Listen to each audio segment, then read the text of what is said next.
Welcome back to ScarletSprites, everyone. With the MiSTer growing ever more popular and the MiSTer K just a short while from release, I thought it would be fun to share a few of my favorite arcade cores that are available for the MiSTer. The arcade cores are far and away my favorite aspect of the MiSTer project, and they extend both the availability and accuracy of replication to a new platform, and that's something that I think is fairly important for preserving these games, especially titles that maybe haven't been ported or which have inferior ports. So this list is just some personal favorites, some games that I often find myself playing on MiSTer, and I thought maybe you guys would then want to give your own lists in the comments.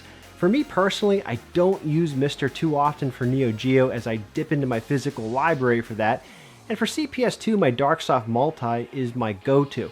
So just a little caveat so no one thinks that I'm overlooking those two systems, which are no doubt a huge plus on the platform. Alright, for anyone who knows me, Kung Fu Master is probably my first arcade addiction. I was obsessed with this as a kid, and the only place I knew that had it was the Harrisburg Airport. I grew up only a few miles from the airport, and so my grandfather would occasionally take me there to play a few games and kill some time. Truth be told, I probably enjoyed the drive there almost as much because of all of the Army planes you could see on the back road in. Now this was way before 9/11, and things have most definitely changed since then. So that's more of a personal anecdote than commentary on this game, but it gives you some insight as to why I play it as often as I do. I did have the actual IROM PCB at one point, but it slowly died on me and I just never was able to replace it. That board also required an adapter to play in a JAMA wired cabinet, but with the MiSTer K that isn't an issue since it's JAMA by default. And as a final note, this game, and not Super Mario Bros., is the reason I wanted a Nintendo. And speaking of Nintendo, there are several great arcade games on MiSTer that you would have found running in a Nintendo cabinet back in the day. Now this may seem like an odd pick, but I've always been fond of Donkey Kong 3. I believe to date this is still the only game that features Stanley the Exterminator. It's obviously a departure from the first two entries in the series, and you could argue this is a bit of almost a vertical shooter, but that's something Nintendo has always been really great about. Reinventing its franchises so the next offering isn't a simple rehash. Much like Kung Fu, if you wanted to play this on the MiSTer Cade, you had the added benefit of having the game in JAMA format, so no adapters are needed like you would have had with the original PCB. If I ever pick up a beaten down Nintendo cabinet, rest assured it will be turned into a Donkey Kong 3. Kind of prefer the red cabinets, but orange would be alright too. Won't get too picky if I can find a deal. And now I could easily run a few Nintendo games in a cabinet like that without having to chase down original PCBs.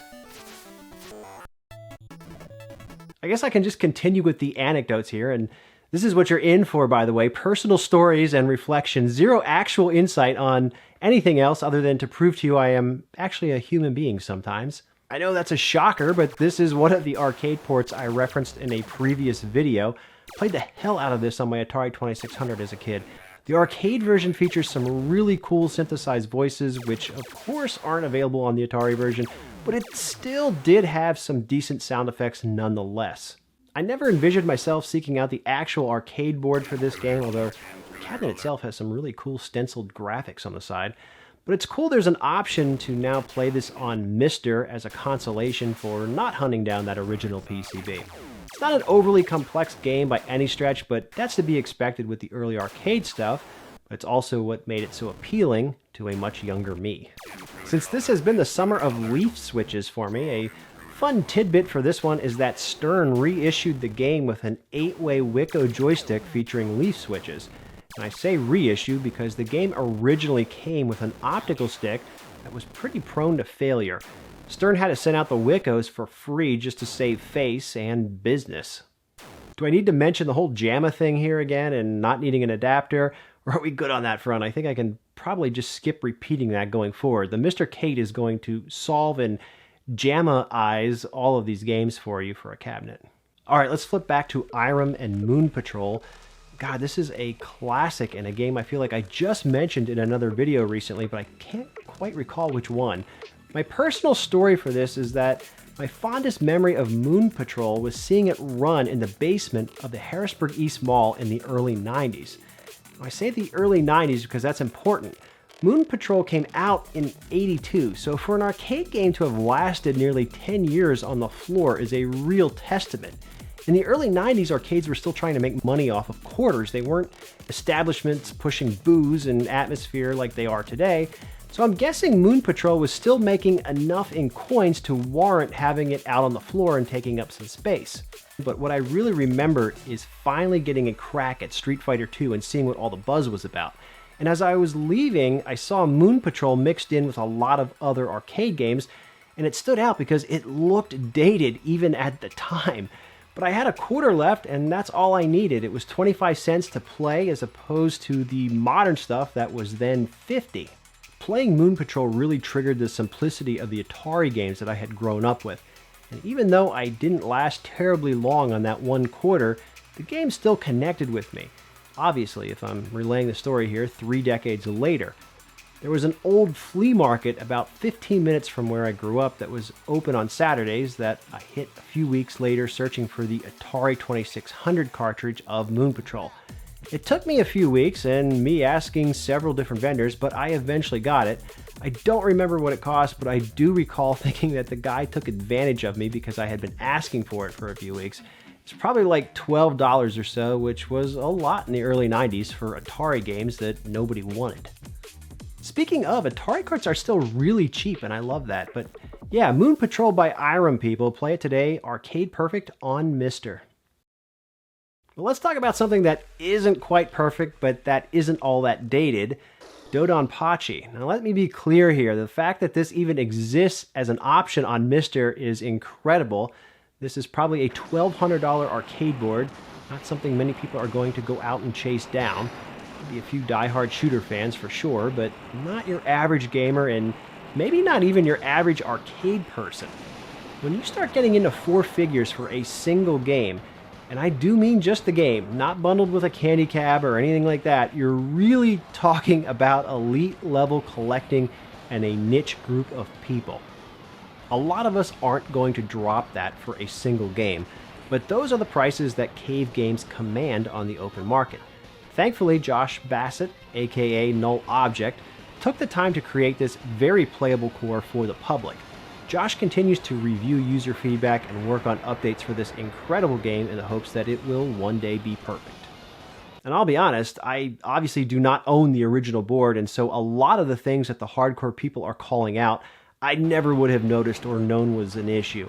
I simply have nothing to compare this to even know. So for me, this is already a pretty great addition to the MiSTer lineup.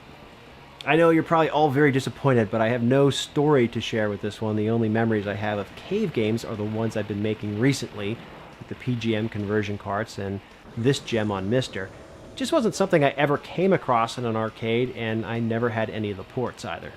If you want to help out Josh and his quest for perfection, I'll add a link in the description to his Patreon. Now, I know I said earlier that you shouldn't expect to find a bunch of CPS2 stuff on here, and this is really the only one that's on here for a reason. My CPS2 multi is in my big blue, and I have no dedicated vertical setup. So in short, I don't play vertical games on my arcade machines, and because of that, I miss out on some really great stuff. Thankfully, some great vertical games are available on MiSTer, and I can get my fix by playing them that way. So 19XX is one such game that I pretty much play exclusively on MiSTer. Obviously, this is from the Capcom series of games, which arguably contains most notably 1943, which I was a big fan of because I had it for Nintendo. Got a lot of mileage out of that cartridge as a kid, and then kind of lost track of the series for a while after that. And I remember seeing 19XX pop up for the first time in an arcade in Delaware while I was on vacation. It's really weird because it had been some time since I'd thought about 1943, and I just saw the World War II style game and instantly knew that this was connected in the series before even seeing the Capcom name. This is a great looking and sounding game. It plays pretty fluidly on the CPS2 hardware, or MiSTer, and I think most people who enjoy the series will probably like this as well. Playing this on MiSTer gives me a nice break from 1944, which does see a lot of play on Big Blue. So continuing with games I used to play at home on Nintendo but now have legit arcade cores for on MiSTer, Russian Attack. Some of you may also know this as Green Beret, which of course is also playable on MiSTer. But yeah, I remember this one being housed in Harrisburg at the Capital City Mall in the mid-80s. I didn't like it quite as much as Kung Fu, but it was an arcade game, and whenever I was forced to go to the mall with a parental figure, I would of course beg to play whatever arcade machine was there. I remember the one day I must have ripped through my quarters pretty quickly on it, and I probably looked really disappointed. There was an operator there putting stuffed animals in the crane claw machine, and he asked me to step back. He then opened up the Russian Attack machine, and this was the first time I ever got insight into what was actually going on inside these huge, glorious things. It was just a really strange feeling getting a peek behind the curtain to see what was going on in there. And the operator was nice enough to give me a few more free credits and told me to have fun. Talk about a mind-blowing experience, and when I walked away, he gave me a stuffed animal from the crane machine, too. It's amazing how a small gesture of kindness like that resonates and is remembered some 35 years later. But also, that first glimpse inside an arcade machine may have kicked off an obsessive hobby, but even that I'm thankful for. Anyways, go play some Russian Attack, people. This is classic mid-80s Konami. And we're kind of all over the place here, but that's okay. I'll flip back to Capcom for some Mechs. And this is a game I didn't play all that much in the arcade or on Genesis, but it has been fun to explore in present time. This one is circa 1990, and the gameplay will pretty much reflect that. You've got two buttons, one for attack and one for special attack. I know, classic. A health meter and weapon power-ups. You just run through the stages and destroy everything in order to clear them. Just pretty much traditional arcade mayhem that is probably best experienced multiplayer. Like some of the other games showcased here, this one runs vertical, so in other words, this is another game that won't be making an appearance on my arcade machines via Mr. Cade with my current setup, and that's okay for now because playing this with an arcade stick via MiSTer is pretty enjoyable. In fact, in an odd way, it's kind of nice having MiSTer exclusives. And here's another big game from my childhood, Kubert. I was fascinated by this as a kid, although it wasn't in the arcade at the time, it was on the Atari 2600. I played countless hours of this, and looking back, I have to think for such a young kid, I was actually pretty good at this game. I know I cleared levels relatively easily that I still work pretty hard on today, but that's probably just a me getting old thing. At any rate, I was a big fan despite not really getting to play this in the arcade too much. It was that whole age factor thing that kind of ruined things for me. I was just too young for the arcade scene at the time. I did love all of the characters though, and I recall staring at the artwork on so many different occasions. Kubert doesn't get too much love these days, but back then I was a big fan of getting my fix any way that I could, including via the cartoon Saturday Supercade. In present times, the cabinet for this game remains very desirable. Each one that I've seen pop up in the past few years has sold pretty quickly and for a decent amount of money at that. This is one of just a few 80s games that I would grab if the price was right. Nostalgia plays a big role in this for me, I will definitely admit that, but I do find myself with this loaded up on MiSTer for a few minutes each weekend. It's a fun franchise that's worth taking a look at if you're unfamiliar. Last but certainly not least on my list here is Tapper. And when somebody asked me what the first game was I was going to play on MiSTer, this was my answer. Much like Kung Fu, those of you who have watched the channel or have seen the Mr. Cade video know that Tapper is a personal favorite of mine. Like most games of the era, this is a timing and strategy effort where score chasing becomes the ultimate goal. The game was originally sponsored by Anheuser-Busch, as you can tell from the Budweiser-themed game screens. Unsurprisingly, this cabinet and game was marketed towards bars initially before being rebranded as Root Beer Tapper for the mainstream arcades. Can't have little Johnny playing bartender in the arcade. That kind of thing was frowned upon in the early 80s. I'm actually kind of surprised by that on some levels because I would almost think there'd be a bigger backlash today. I don't know though, maybe kids and alcohol was never going to be a great combination. Either way though, this is a great game that brings back a lot of memories of me slamming cold ones with my dad after bringing home a good report card. No Root Beer Tapper bullshit for me, I played the original version. Alright, I made that last part up, but I did come across a really nice Tapper cabinet at 16-bit in Cincinnati a few years ago. It's worth playing on an original cabinet if you ever get a chance, as the controllers are actually tap handles as opposed to a normal joystick. And those are some of my favorite arcade cores currently available on MiSTer today. Definitely a great way to get access to some classic games without the hefty prices of actual PCBs. We've kind of talked about that before with the introduction of the MiSTer Arcade. It does present another awesome option for playing arcade games accurately inside of an arcade machine. So these were just some of my favorite titles here in the past few months. Definitely drop your own top MiSTer cores in the comments down below. And as always, thanks so much for watching. Don't forget to like, comment, and subscribe. I will catch you all next time. Later, guys.